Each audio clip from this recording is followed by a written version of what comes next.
सभी को नमस्कार। मैं डॉक्टर कैलाश मीणा स्वागत करता हूं आप सबका आपके अपने channel NCERT E teaching and comics reviews में। इस चैनल के कॉमिक्स रिव्यू के सेगमेंट में मैंने काफ़ी बड़ी अनबॉक्सिंग करी थी।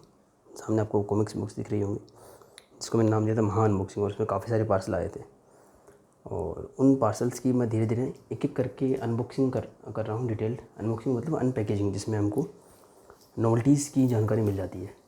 तो उस श्रृंखला में जो अंतिम कड़ी है और हमारी लास्ट अनपैकिंग मैं बोलूँगा इसको, वो होगी अभिशप्त। जो ये सीरीज़ है, आदमखोर जो सीरीज़ है, ये नरक नाशक नागराज की जो 5 कॉमिक्स का सेट है, ये हमारी लास्ट अनबॉक्सिंग होगी।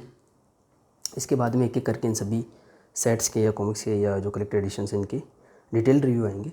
और उन्हीं डिटेल रिव्यूज़ में मैं आपको हमारी जो चैनल का नेक्स्ट गिव अवे होगा, खूनी खानदान कलेक्टेड एडिशन का, जो आपको दिख रहा होगा ऐसे, ये जो रखा हुआ है, इसका जो गिव अवे होगा उसकी जानकारी मैं आपको डिटेल रिव्यूज़ में दे पाऊँगा अच्छे से प्लान करके।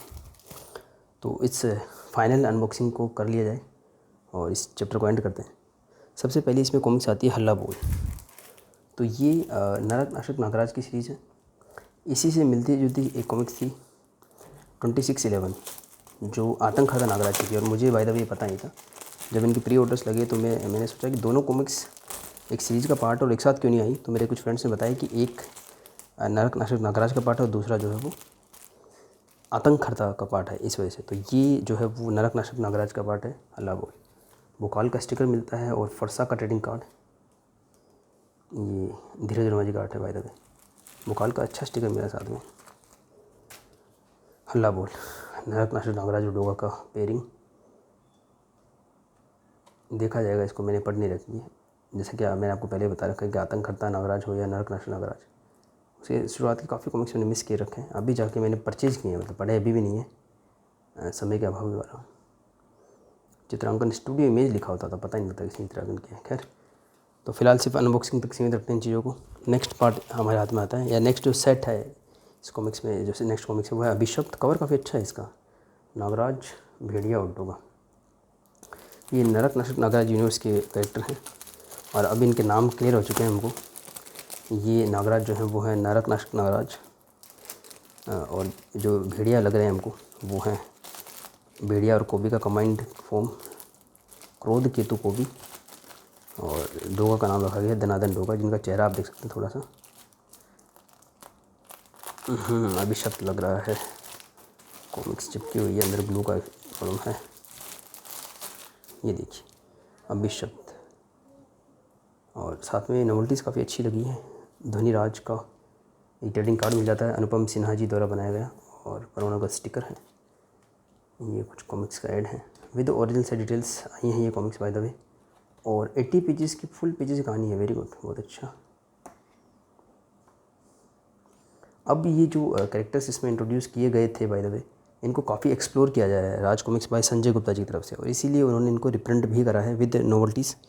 जब इनिशियली ये रिप्रिंट हुए थे तब नोवेल्टीज़ नहीं आई थी बाय द वे। तो एक अच्छा प्रयास है। मैंने पहले भी बताया कि संजय गुप्ता जी जो भी चीज़ प्रिंट कर रहे हैं वो रैंडम ना करके बहुत सोच समझ करके प्लान करके कर रहे हैं। जिनका भी यूनिवर्स उनको आगे एक्सटेंड करना है, जिन कैरेक्टर्स पे और जिन थीम्स स्टोरीज पे उनको काम करना है, बस उन्हीं को वो बार बार रिप्रिंट कर रहे हैं। और अच्छा है, क्योंकि जब ये पब्लिकेशन एक था तो नरक नाशक नागराज इतना ज़्यादा लाइमलाइट में नहीं था। तो ये अच्छा है कि मनोज गुप्ता जी भी अपना काम कर रहे हैं, संजय जी भी काम कर रहे हैं, और जो पुराना हमारा आरसी था वो ज़्यादा एक्सटेंड हो रहा है उसका यूनिवर्स। Very good. ये अश्वराज का स्टिकर और एक और ट्रेडिंग कार्ड हमको मिल जाता है। आदमखोर कवर काफ़ी प्रॉमिसिंग लग रहा है ये नागराज का, देख लेते हैं। और ओरिजिन सेट डिटेल्स है और काफ़ी थोड़ा सा डिफरेंट लुक है। टाइम के साथ लुक बदलता है, तो जब ये ओरिजिनल सेट डिटेल्स साथ में कॉमिक्स मिलती हैं। चित्रांकन फिर से स्टूडियो इमेज ही तो नहीं लिखा हुआ, चेक कर लेते हैं। हेमंत कुमार जी का, तो हेमंत कुमार जी का चित्रांकन इसमें है और अच्छा चित्रांकन है। और अब तो बहुत ज़्यादा इंप्रूव हो चुका है हेमंत कुमार जी का चित्रांकन। काफ़ी अच्छी सीरीज़ को संभाल रखा है हेमंत कुमार जी ने। 80 पेजेस की है बाय द वे। ये भी याद नहीं आ रहा 80 पेज कितना क्या प्राइस था इनका, शायद 155 प्राइस था, क्या था याद, चेक करना पड़ेगा क्या प्राइस रखा था इनका। प्राइस प्रिंटेड नहीं है बाय द वे। तो 4th कॉमिक्स इस सेट की हमारे हाथ में आती है, इन्फेक्टेड। इसका बैक कवर देख के मुझे बड़ा मज़ा आया। एक तो इसमें आदम का ऐड देखने को मिलेगा, अनुपम जी का बनाया हुआ, और यहाँ पे ब्लैक दिख नहीं रही लेकिन ट्रेडिंग कार्ड मिलेगा। आई होप कि वो अनुपम सिन्हा जी का बनाया हुआ हो। ये सब ऐड मैंने नागराज की इच्छाधारी कॉमिक्स में देखे थे कि रिप्रिंट था, 1997 का रिप्रिंट था शायद। उसमें इन ट्रेडिंग कार्ड्स के ऐड देखे थे, मुझे कभी लगा नहीं था इन ट्रेडिंग कार्ड को मैं देख पाऊँगा, पर संजय गुप्ता जी की बदौलत ये पुराने ट्रेडिंग कार्ड हमें देखने को मिल रहे हैं। वाह, ब्लैक कैट का एक ट्रेडिंग कार्ड है और साथ में हमें मिल जाता है ये अश्वराज का स्टिकर। और प्रिंट क्वालिटी मैं बता रहा हूँ, जितने भी आई हैं ये नागाशु सीरीज है, चाहे बाल चरित है, ये सबके एकदम परफेक्ट क्वालिटी की ये रिप्रिंट है, क्वालिटी अच्छी है इनकी, बहुत बढ़िया।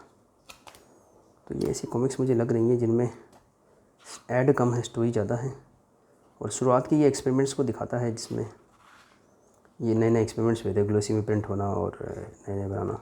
खैर देखेंगे इनको, बिल्कुल भी मेरे को आइडिया नहीं क्या इनकी स्टोरीज़ होंगी, और जब समय मिलेगा तो इनको पढ़ा भी जाएगा। और पढ़ने से आज के परिप्रेक्ष्य में, जैसे मैंने जो नरक उत्पत्ति श्रृंखला पूरी पढ़ रखी है, आदि पर्व मैंने पढ़ा है, तो देखूंगा कि कहाँ से कैसे कनेक्ट होती है, क्लासिक नागराज से कैसे कनेक्टेड है, आतंकता से कैसे कनेक्टेड है और कैसे डिफरेंट है, वो सब बताया जाएगा, बस समय लगेगा इन चीज़ों में। स्टिकर और ट्रेडिंग कार्ड ये मिल जाते हैं हमें विद ग्लू प्रॉब्लम, और ऑर्डर ऑफ बेबल का ऐड है। सारी सीरीज़ लगभग कम्प्लीटली संजय गुप्ता जी ने रिप्रिंट कर दी है। आदम का ऐड हमने देखा ही था, अच्छा ऐड है, और ये सेम कवर था, ये एक सा समय आ गया था, अनुपम जी भी इसके इन्फ्लुएंस में आ गए थे, और ज़्यादातर वो कवर और ऐड अलग ही बनाते हैं। तो ये कंटेंट काफ़ी है इनमें, सब लगभग सारी मुझे 80 पेज की लगी। हल्ला बोल वगैरह चेक करना पड़ेगा मुझे, ये सारी 80 पेज की है क्या? हाँ, लगभग सारी 80 पेज की है। तो इसी के साथ मैं छोटी सी अनबॉक्सिंग में एंड करता हूँ, और इसी के साथ ये चैप्टर कंप्लीट हो चुका है। जो मेरी महा अनबॉक्सिंग थी उनकी एक एक सेट को मैं विद नोवेल्टीज़ आपको शो कर चुका हूँ। अब जो है मैं धीरे धीरे इनकी डिटेल्ड रिव्यू या कंपैरिजन रिव्यू जो भी होगा, या फिर आप कमेंट में सजेस्ट कर सकते हैं, इतनी सारी जो मैंने अनबॉक्सिंग की है इन 1-2 दिनों में, तो उनमें से कौन सी ऐसी सीरीज़ है जिसका आप पहले देखना चाहेंगे। आई एम श्योर कि आप ट्रैप का ही देखना चाहेंगे पहला, तो वो तो मुझे फिक्स हो गया। तो आप मुझे सजेस्ट करें, उसके अकॉर्डिंग मैं जैसे जैसे समय मिलेगा इनमें से उन सेलेक्ट करके, और जिस तरीके का आपको कंपैरिजन चाहिए। एक व्यूअर का था, चलो इसी में याद आ रहा है तो मैं कवर कर लेता हूँ।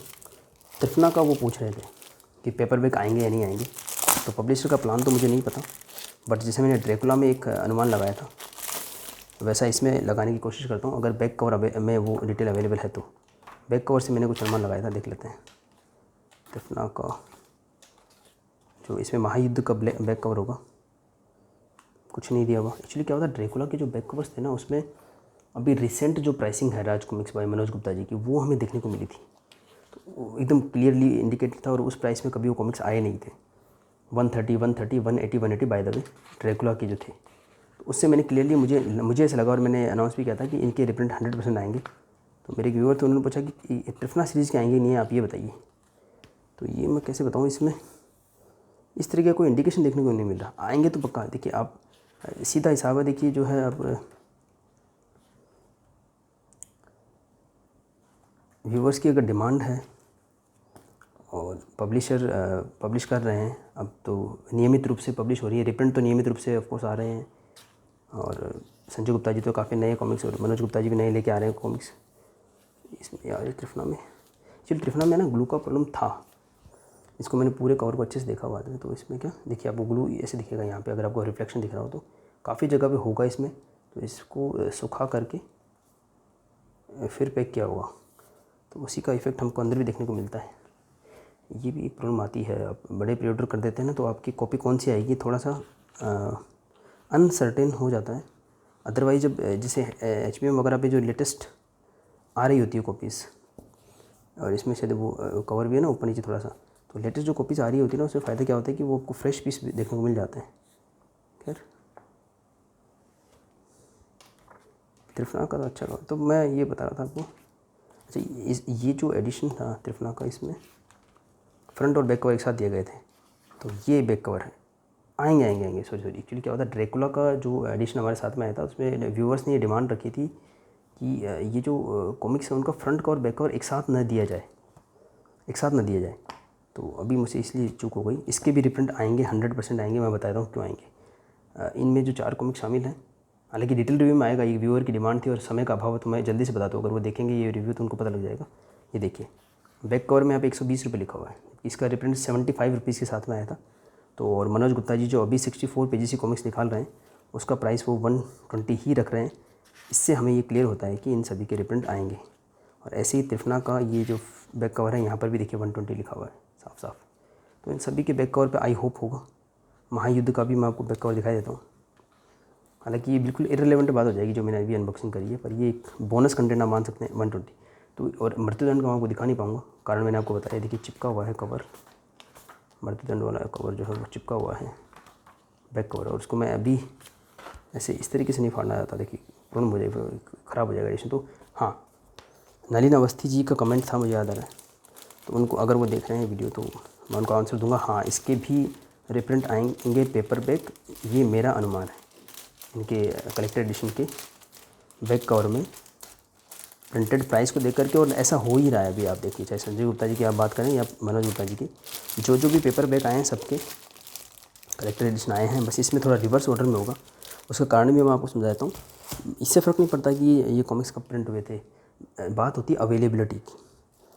अगर 2020 से फॉलो कर रहे हैं राज कॉमिक्स को, मैं दिसंबर 2020 से फॉलो कर रहा हूँ ऑनलाइन, तो ये काफ़ी अवेलेबल थे, ऐसी बात नहीं। ये 75 रुपीज़ की प्राइस के साथ में 2021 में भी अवेलेबल थे, तो उसी हिसाब से रिप्रिंट होते हैं। तो ये जो कलेक्टर एडिशंस आए हैं वो इसलिए आए हैं क्योंकि इन जो चारों कलेक्टर एडिशन हैं इनके पेपर बैक काफ़ी अवेलेबल थे। तो वो ऐसा कुछ प्लान करते हैं कि सेल्स एकदम से बढ़े, जिसमें ज़्यादा पॉसिबिलिटी निकल कर आए। तो सीई में ज़्यादा पॉसिबिलिटी थी। अदरवाइज़ जो रेयर हैं, जैसे कि महारावण सीरीज़ है या अदर कोई सीरीज़ है, तो पहले पेपर बैक प्रिंट होते हैं ताकि जिनको लेनी हो पूरी ले लें, उसके बाद में जिनको सीई लेना है वो सीई ले लें।